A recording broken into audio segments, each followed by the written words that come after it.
Operation Barclay was actually the first game I played during the Essenspiel 2024.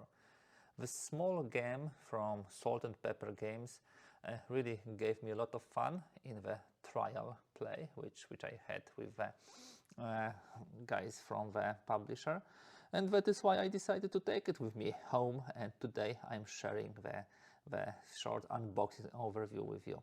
Enjoy! Hi guys, this is Michael from the Boardgames Chronicle. Today I continue a series of materials about my haul from Essenspiel 2024. Today we talk about Operation Barclay from the Salt and Pepper Games. I admit I have a weakness for Salt and Pepper games. I played Resist, I played The Hunt. They are very solid company which always does Kickstarters or other crowdfunding campaigns on time with all the stuff in the perfect condition. So I'm really glad to see this. So it was a no-brainer for me to also reach for the newest game from them, which I actually acquired at Essen. I played this. It was fun, and today I would like to show you a little more about it. First look at will not be a pure unboxing where we only look at the components. It will be also not a thorough rules explanation. It's something in between where we talk about the historical background, we show the components and a bit about the gameplay. So what this game is about? This is a two-player game. I would not call it a hardcore war game. It's a conflict game because this is a kind of a struggle of the intelligence services of the Allies and Axis, actually Abwehr, so German. The things are following. It's spring 1943. The Axis actually were pushed from the North Africa. And it is known that the Churchill and the Roosevelt in Casablanca agreed on some place to land in the Mediterranean. Germans didn't know where it will go. The place was Sicily, of course.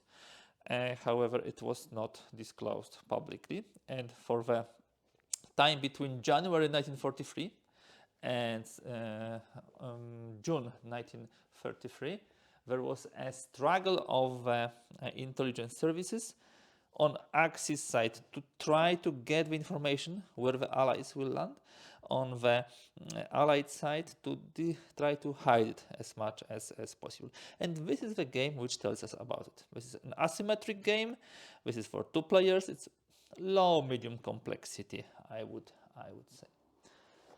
When we open the box, we'll see that it is filled to the brim, and we have first of all designer diary in English and in Spanish, because as a Spain company, Salt and Pepper publics this always in two languages, and we can see about the idea of the game, about the design, how it was planned, adventures in playtesting. Oh, that's interesting.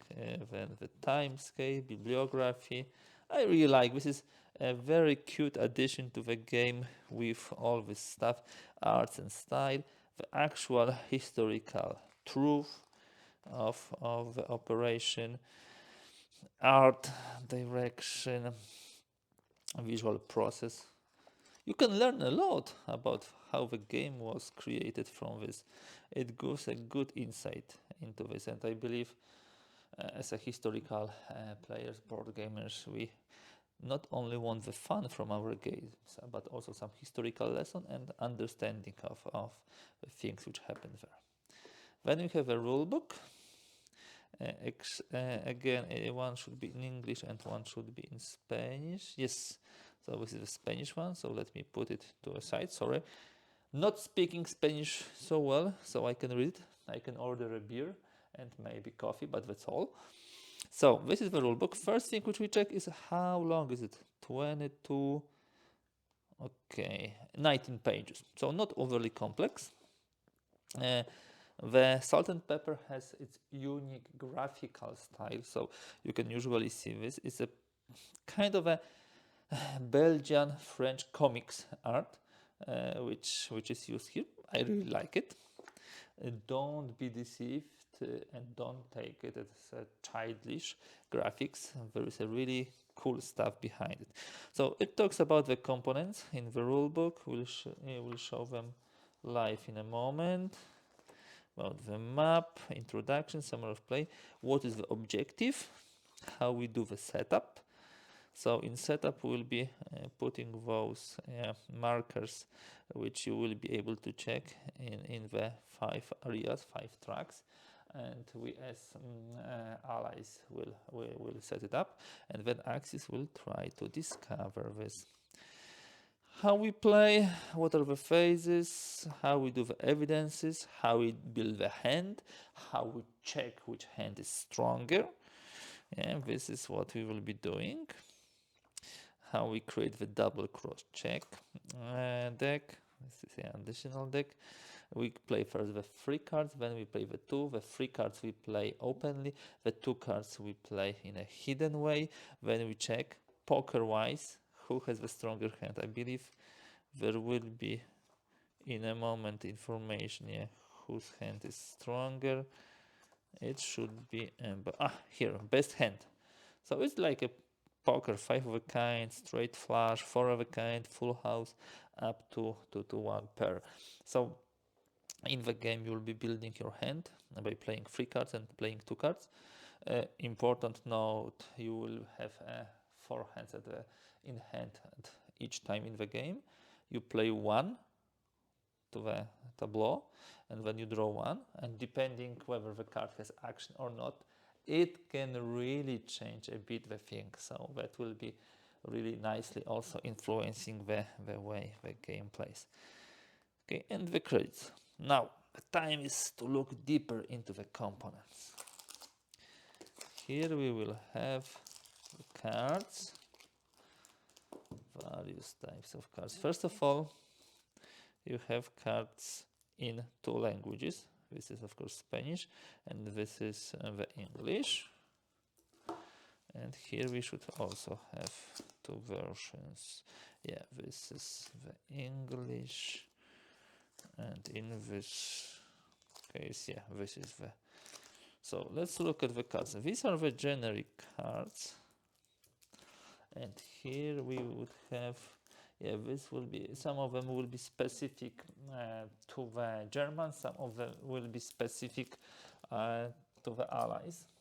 And when you play your card and need to draw a card, you will be able to draw from the general draw deck, and you can expect the regular cards with the regular values, or you can draw from your deck, but then be prepared for some crazy stuff. So these are all regular cards. You can see 1, 2, 3, 4, 5 colors for or suits, you can say. The values are from 1 to 12. Here you can see this. This card can be played as 1 or 13. Yes. This also shows whether you can play it in the first open phase or in the second closed phase. Usually those regular cards are played like this, and of course some of them have additional action. They will also be showing you the rates, both boat rates and airplane rates, which will have impact on the game later on. There is only 1 card of particular color and particular value in the game, which gives you some information. Yeah, if opponent plays this particular card, whether what chances do you have to build a strong hand? Having that info. Let us have a look now here. So this will be the Abwehr cards. Yeah, that's for sure. And these are LCS. So the allied cards. And as you see, these are pretty crazy cards. This is only the action. Here you have 3 numbers. Here you have some additional stuff. So those cards will be giving much more options, but sometimes can also backfire because they usually don't have this regular types of cards. So what do we have here? This is the best hand, so the information and a reminder how the best hand is being. And here we have the rest of the cards. So LCS here, up there here. So this. So when you play the cards, you have 4 cards. You play 1 card to the 3 which are visible or 2 which are invisible. Yeah, one by one we do it. And then when you have to draw the cards to 4, you either draw from the common deck or from your particular deck. And as I said, those decks can have some wild, very wild events. I'm very curious what is here, but interrogation of suspected agents. Wow. Doesn't sounds nice. And these are the British special cards. We do all this stuff to create a proper hand. And not necessarily we want a stronger hand than the opponent, although this gives bonuses. We want to be able to predict who will have a stronger hand and also score points for this. All those points will be needed because we want to guess where the allies will land. And allies want to prevent the Axis from guessing this, and they have only like 5, I believe 5 mounts or 6. The number of those X's, 6, will be showing us how many mounts we have, and with this we will be marking that. Now, before I jump to this, yeah, we will have a buggy in which we'll be putting the intelligence cheats, and then we have a map. And now, having a map, I can actually show you some more stuff how the game plays. Very quickly, very briefly, so you know it.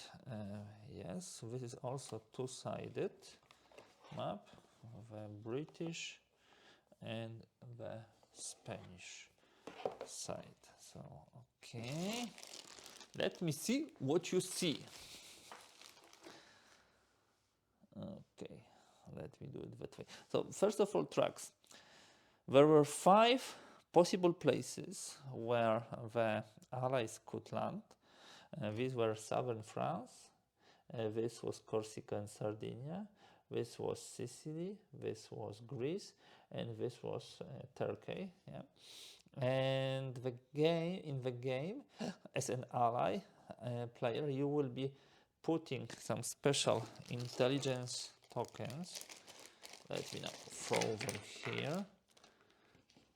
They all have the same one side, so yellow.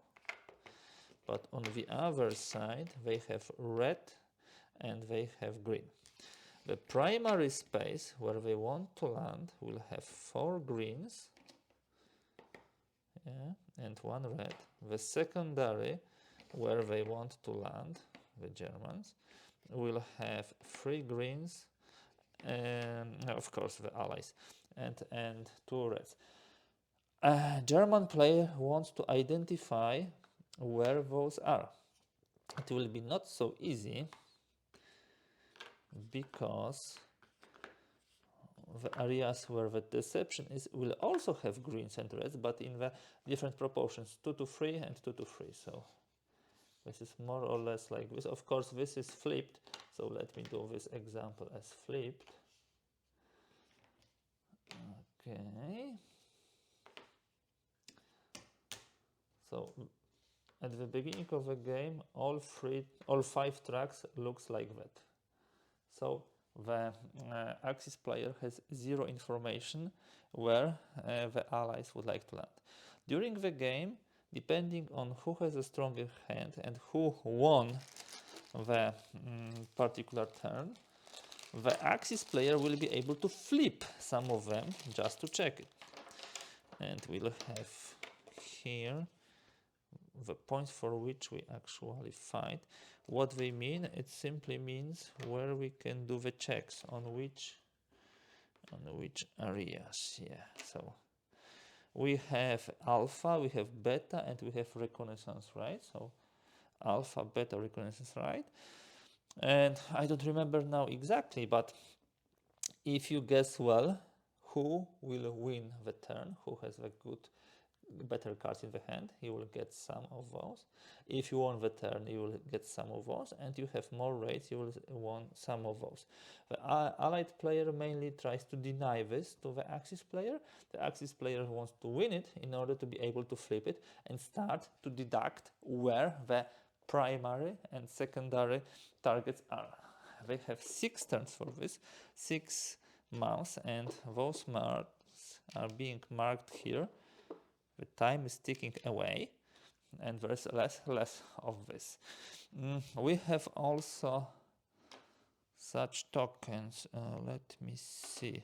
So these are the tokens for the allies, and these are the tokens for the Abwehr. And with those tokens, we will be betting who will win. Abwehr bets here, the allies bets here, who will win. So we have those 2 tokens, and if they think, oh, we will win, so I will bet on myself. And if British win, I have not good hand, they will win, we bet that way. Oh, there are rules which says what happens at the end of a turn when we flip and there is a draw and other stuff like this. In essence, you try to manipulate as best as you can your hand, which is partially visible to your opponent, because the first 3 cards will be visible, but the next 2 will be hidden, and at the end of the turn you will flip them and see who has strongest card. And as I said, if you guess well, you gain some of those tokens. If you've won the turn, you gain another part of the tokens, and if you have more raid icons, you don't have any here, you also will get some tokens. So this is a nice, cool, small and neat game of deception, where I believe they should be that way around, where you try simply to outsmart your opponent. I had really a lot of fun with this, and spent some decent time with the colleagues from the Salt and Pepper game. So really find this game cool, like the Hunt, another marinistic game, you can say, or Resist, which was, of course, a separate topic. Okay, guys, that will be all for today for Operation Barclay. Another great, small, neat title from the Salt and Pepper games. Another part of my big haul from the Essence Spiel 2024. I hope that this gives you good insight into this title. I believe this is a really cool small game which you can play pretty quickly. On the other hand, you need to plan accordingly, and you need to sweat a bit in order to outsmart your opponent. So hopefully this will give you fun also. What is also worth mentioning, this is really reasonable from the price perspective, good quality, and as always you have 2 versions, English and Spanish, so you can whichever is better for you. Okay, that's all for today regarding the Operation Barclay. If you like this video, please give thumbs up. If you like to see more content like this, do not hesitate and subscribe. I really would like to thank you for being with me. Thank you for watching, and see you soon in the next material. I will definitely do kind of a playthrough so you can learn more about this game.